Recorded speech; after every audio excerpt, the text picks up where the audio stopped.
ఇక్కడ యేసుక్రీస్తు ప్రభుల వారు శిలువపై పలికినటువంటి రెండవ మాటను మనము జ్ఞాపకం చేసుకుంటూ ఉన్నాం. చదవండి.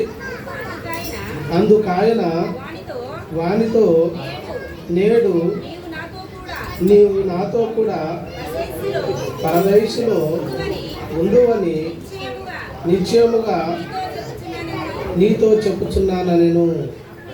చాలు. ఇక్కడ యేసుక్రీస్తు ప్రభుల వారు శిలువపై ఎన్ని మాటలు పలికారమ్మా? 7 మాటలు పలికాడు. ఇప్పుడు మనము మొదటి మాటగా తండ్రి వీరేమి చేస్తున్నారు, వీరెరుగరు కనుక వీరిని క్షమించు అనేటువంటి మాటను మనము ఇందాక విన్నాం. అక్కడ క్షమాపణ అనేటువంటి గుణమును గురించి మనము తెలుసుకున్నాం.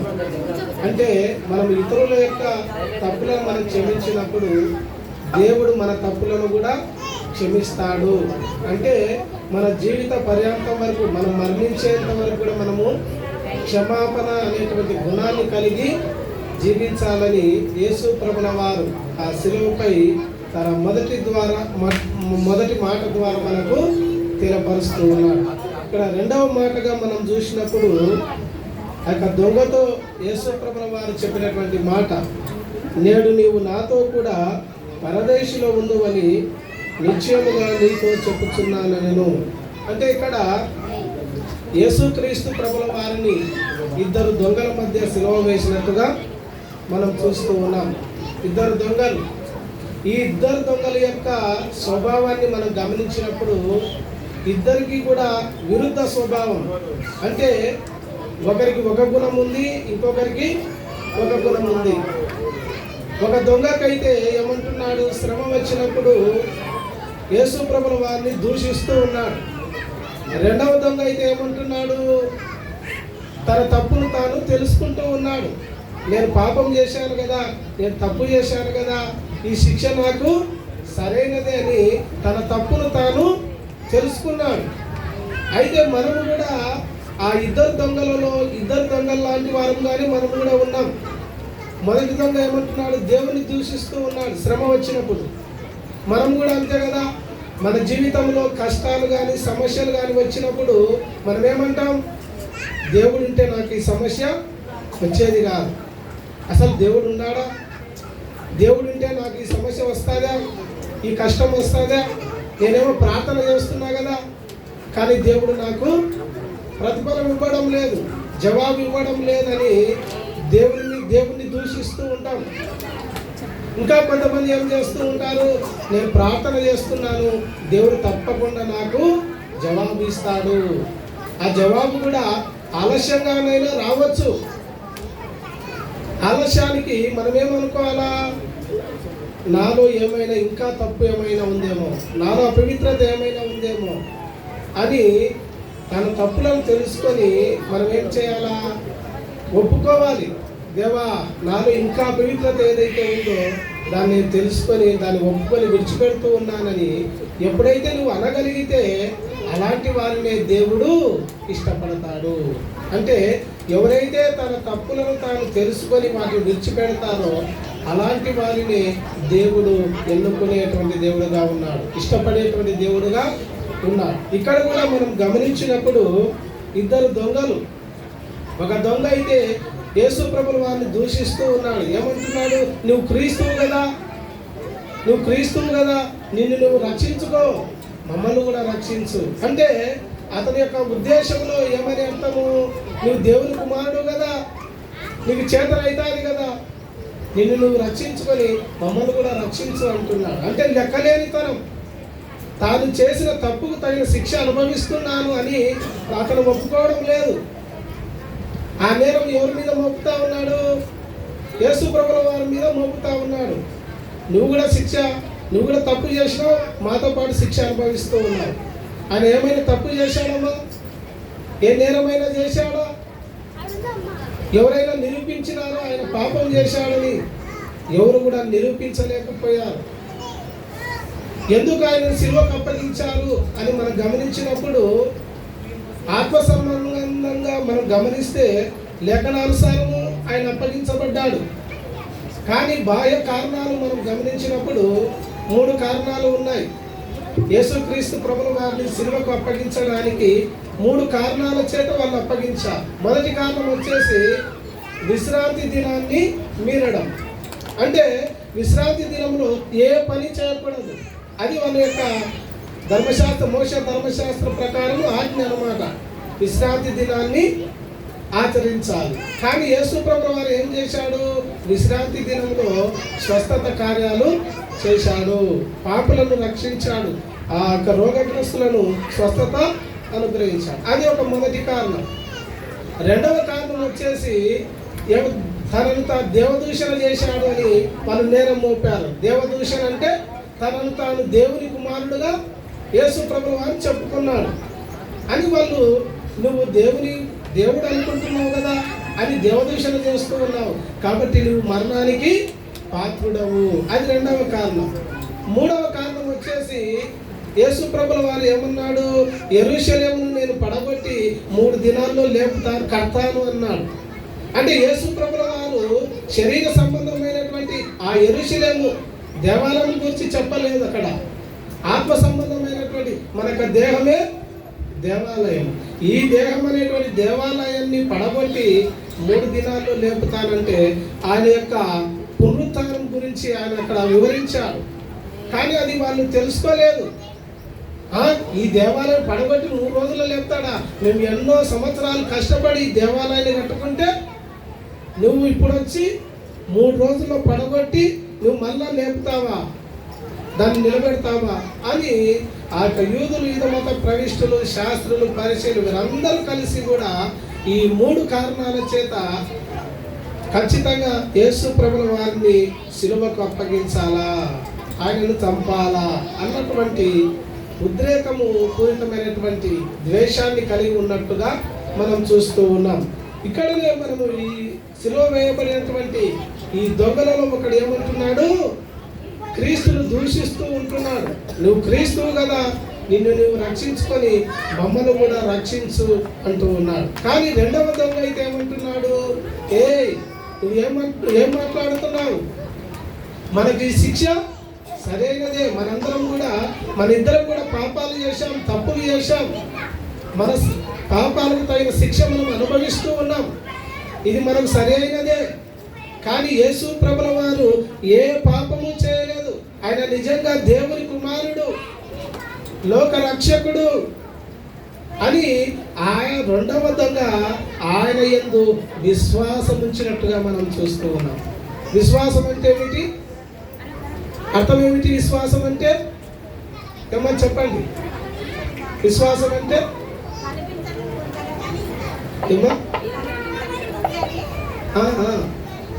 నిరీక్షింపబడు వాటి యొక్క నిజస్వరూపం, లేనిది ఉన్నట్టుగా మనం నమ్మడం, అదే విశ్వాసం. ఇక్కడ కూడా ఈ రెండవ దొంగకున్నటువంటి విశ్వాసం ఏమిటి? యేసు ప్రభుల వారు మళ్ళా రెండవ రాకడలో వస్తాడు, అది ఆయన యొక్క నిరీక్షణ, ఆయన యొక్క విశ్వాసం. మొదటి దొంగకు ఆ విశ్వాసం ఉందా? లేదు. కేవలము ఆయన క్రీస్తు ఎన్నో అద్భుత కార్యాలు, ఆశ్చర్య కార్యాలు చేశాడు అని కేవలం ఊహాజనితంగా నమ్ముతున్నాడు, కానీ నిరీక్షణ లేనటువంటి విశ్వాసాన్ని కలిగి లేడు. కాబట్టి దూషిస్తూ ఉన్నాడు. నువ్వు క్రీస్తువు కదా, నిన్ను నువ్వు రక్షించుకొని మమ్మల్ని కూడా రక్షించు అని అంటున్నాడు. కానీ రెండవ దొంగ అయితే తన తప్పును తాను తెలుసుకున్నాడు. అయ్యా, నేను చేసిన తప్పుకు నాకు శిక్ష సరైనదే, నేను తప్పు చేశాను, శిక్ష అనుభవిస్తూ ఉన్నాను, కానీ నీలో ఏ పాపము లేదు, నువ్వు ఏ శిక్షకు అర్హునివి కాదు. కాబట్టి ఏమంటున్నాడంటే ఒక అప్లికేషన్ పెట్టుకుంటున్నాడు, మొరపెట్టుకుంటున్నాడు. ఏమని? యేసు, నీవు నీ రాజ్యముతో వచ్చినప్పుడు నన్ను జ్ఞాపకం చేసుకోయ్యా. చూడండి, అంటే ఇక్కడ పశ్చాత్తాపము చెందుతూ ఉన్నాడు. మనం కూడా ఏం చేయాలి? తప్పు చేసినప్పుడు ఒప్పుకోవాలా. కానీ కొంతమంది ఏం చేస్తారంటే, నువ్వు తప్పు చేసినావు అంటే ఏమంటారు? నేను ఏడ చేసిన తప్పు నువ్వు చూసినావా నేను తప్పు చేసింది అని తప్పుని ఏం చేస్తామంటే కప్పిపుచ్చుకుంటాం. దేవుని వాక్యం ఏం సెలవిస్తుంది? ఎవరైతే తన తప్పులను కప్పిపుచ్చుకుంటారో వారు వర్ధిల్లరనేది. కానీ వాటిని ఒప్పుకొని విడిచిపెట్టువాడే వర్ధిల్లుతాడు అని లేఖనం సెలవిస్తా ఉన్నాడు. కాబట్టి ఇక్కడ ఈ రెండవ దొంగ ఏం చేస్తున్నాడంటే తన తప్పును తాను తెలుసుకున్నాడు, వాటిని విడిచిపెట్టడానికి ఇష్టపడుతూ ఉన్నాడు, పశ్చాత్తాప అనుభవాన్ని కూడా పొందుకున్నాడు. పొందుకొని ఏం మాట్లాడుతున్నాడు? యేసు, నువ్వు నీ రాజ్యములోనికి వచ్చినప్పుడు నన్ను జ్ఞాపకం చేసుకో అని అన్నప్పుడు యేసు ప్రభుల వారు వెంటనే సమాధానం ఇచ్చాడండి. ఏమిచ్చాడు? నేడు నీవు నాతో కూడా పరదేశంలో ఉండువు. చూడండి, మరణపు చివరి అంచులో ఉన్నప్పటికీ కూడా పశ్చాత్తాప అనుభవం ఏం చేసింది? ఆ రెండవ దొంగ యొక్క జీవితాన్ని మార్చివేసింది. మరణానికి అప్పగించబడినటువంటి వాడు నరకానికి వెళ్ళాలి, కానీ నరకానికి వెళ్ళకుండా ఎక్కడికి వెళ్తా ఉన్నాడు? పరదేశం వెళ్తా ఉన్నాడు. అబ్రహాము రొమ్ముకు వెళ్తా ఉన్నాడు. చూడండి, అంటే ఇక్కడ మొదటి దొంగ అయితే ఎక్కడికి వెళ్తాడు? నరకానికి వెళ్తాడు. కానీ రెండవ దొంగ మాత్రము నరకానికి వెళ్ళాల్సినటువంటి వాడు పశ్చాత్తాపం పొందాడు కాబట్టి, యేసుక్రీస్తు ప్రభు ద్వారా క్షమించబడ్డాడు కాబట్టి పరదేశం వెళ్ళేటువంటి అవకాశాన్ని పొందుకున్నాడు. మనం అనుకోవచ్చు ఏమన్నా, ఆ దొంగ చివరి నిమిషంలోనే మారుమనసు పొందాడు కదా, పశ్చాత్తాపం పొందాడు కదా, కానీ నేను కూడా చివరి దినాల్లో నమ్ముకుంటానులే, చివరి దినాలు నా పాపాలు ఒప్పుకొని వాటిని విడిచిపెడతానులే, పశ్చాత్తాపం చెందుతానులే అని నువ్వు అనుకోవచ్చు. కానీ నీ మరణ దినం నీకు తెలుసా? ఏమా, ఆ దొంగ యొక్క మరణ దినం వారికి తెలుసు. ఆ రోజే కొద్దిసేపు ఉంటే వాడు చనిపోతాడు. వాడికి తెలుసు, కళ్ళారని వాడిని చూస్తున్నాడు, వాడి చావు వాడిని చూస్తాడు. కానీ నీ చావు నువ్వు చూస్తున్నావా? ఎప్పుడు చనిపోతావు నీకు తెలుసా? కాబట్టి సమయం ఉన్నప్పుడే మనం ఏం చేయాలంటే యేసు ప్రభుల వారిని సొంత రక్షకుడిగా అంగీకరించి తీరాలి. మన తప్పులను మనం ఒప్పుకొని వాటిని విడిచిపెట్టాలి. కేవలం అపరాధ భావం మాత్రమే ఉండకూడదు, పశ్చాత్తాప అనుభవాన్ని మనము పొంది తీరాలి అని యేసు ప్రభుల వారు ఈ మాట ద్వారా మనకేం సెలవిస్తూ ఉన్నాడంటే రక్షణ కార్యాన్ని ఇస్తూ ఉన్నాడు, రక్షణను ఇస్తూ ఉన్నాడు. యెహోషువ గారు అంటారు కదా, ఆది ఖండంలో మనం చూస్తే మీరు ఎవరినైనా పూజించండి, నేను నా ఇంటి వారు ఎవరిని పూజిస్తాం?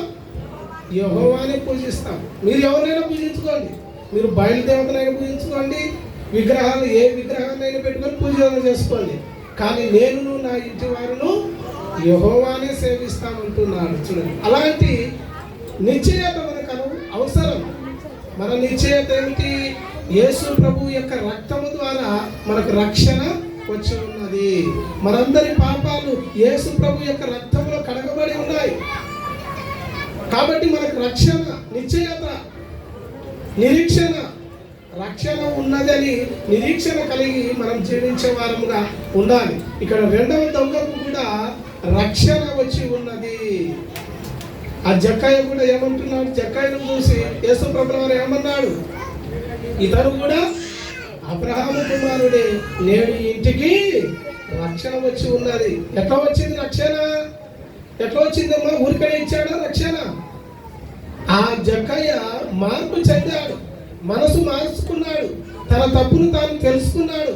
అయ్యా, నేను ఎవరి వద్దనైతే దొంగతనం చేశాను, ఎక్కువ డబ్బులు ఇప్పించుకున్నాను, వారికి మరలా రెండంతలుగా చెల్లిస్తాను అంటే అదే రియలైజేషన్, మార్పు చెందడం, తన మనసును మార్చుకోవడం, తన తప్పును తెలుసుకోవడం, తాను అన్యాయం చేశాడని తెలుసుకున్నాడు.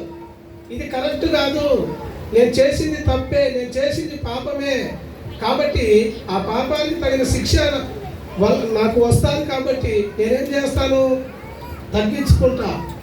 నేను ఎవరి వద్దనైతే అన్యాయంగా తీసుకుంటాను వాళ్ళకి మరలా చెల్లిస్తానయ్యా, నన్ను క్షమించని అక్కడ జక్కయ్య కోరుకున్నప్పుడు యేసు ప్రభువు వారు వెంటనే ఆ జక్కయ్య యొక్క పాపాలను క్షమించినట్టుగా మనం చూస్తూ ఉన్నాం. ఇతను కూడా అబ్రహాము కుమారుడే. చూడండి, నేడు ఇంటికి రక్షణ వచ్చి ఉన్నది. కాబట్టి నీ ఇంటికి రక్షణ వచ్చిందా? ఎప్పుడు వచ్చింది? ఏమ్మా, నేడే రావాలి. రేపు తెచ్చుకుంటానులే, ఎల్లుండి తెచ్చుకుంటాలే, సంవత్సరానికి తెచ్చుకుంటాలే, మళ్ళీ ఈస్టర్కి తెచ్చుకుంటానే, మళ్ళీ గుడ్ ఫ్రైడే కల్లా తెచ్చుకుంటానే అంటే కాదు. సమయం ఉండగానే ఏం చేయాలా? దీపం ఉండగానే ఇల్లు చక్కదిద్దుకోవాలి. అది లోక సామెత. మన సామెత ఏమిటి? మన దేహంలో ఊపిరి ఉన్నప్పుడే సొంత రక్షకుని అంగీకరించాలి. ఈ దేహంలో ఊపిరి ఎప్పుడు పోతాదో తెలియదు. రాలిపోయే పువ్వు లాంటిది మన జీవితం. నీటి ఆవిరి లాంటిది, నీటి బుడగ వంటిది మన జీవితం. ఎప్పుడు రాలిపోతుందో, ఎప్పుడు ఆవిరవుతుందో మనకు తెలియదు. కాబట్టి నేడే రక్షణ దినంగా భావించాలి. ఈ దొంగ కూడా అదే.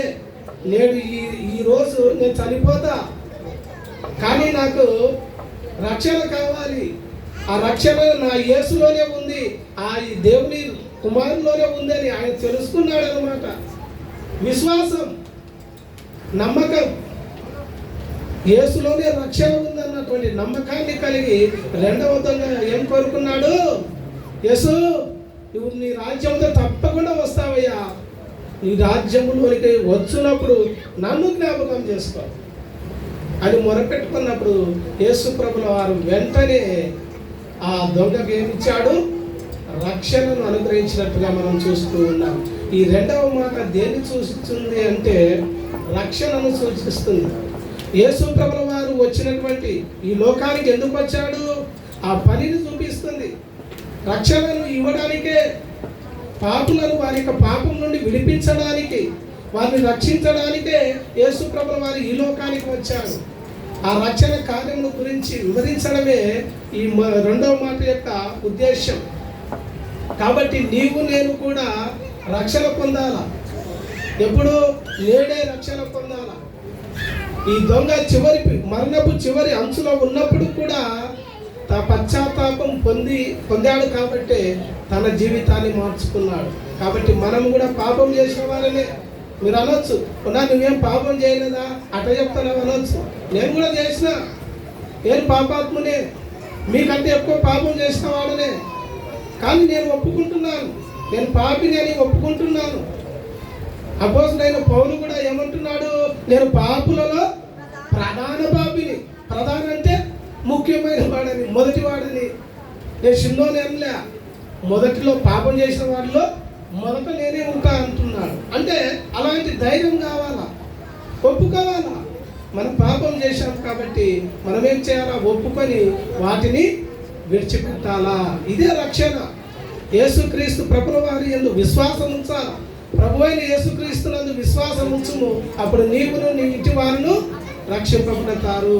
కాబట్టి ఈ రెండవ మాట ద్వారా యేసు ప్రభుల వారు మనందరికీ కూడా రక్షణను కలగజేయడానికి ఇష్టపడుతూ ఉన్నాడు. కాబట్టి నేడు నీవు రక్షణ దినంగా భావించి ఈ మాట ద్వారా నీవు కూడా రక్షణ పొందుకోవాలని, ఆ దొంగ పొందినట్టుగా మనం కూడా యేసుక్రీస్తు ప్రభునందు విశ్వాసం ఉంచి ఆ రక్షణ కార్యంలో పాల్గొములు పొందుకోవాలని దేవుడి వాక్యం ద్వారా మనకు సెలవిస్తూ ఉన్నాడు. అందరికీ వందనం.